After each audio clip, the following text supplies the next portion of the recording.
రాత్రంతా తను నిద్రమాని మేల్కొంటుందండి. అమ్మల్లే మన కూయలలూపి జో కొడుతుందండి.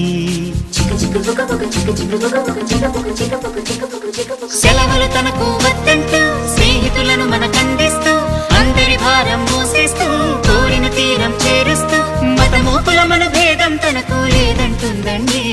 మానవ జాతిని ఒకే తాటిపై నడిపిస్తుందండి.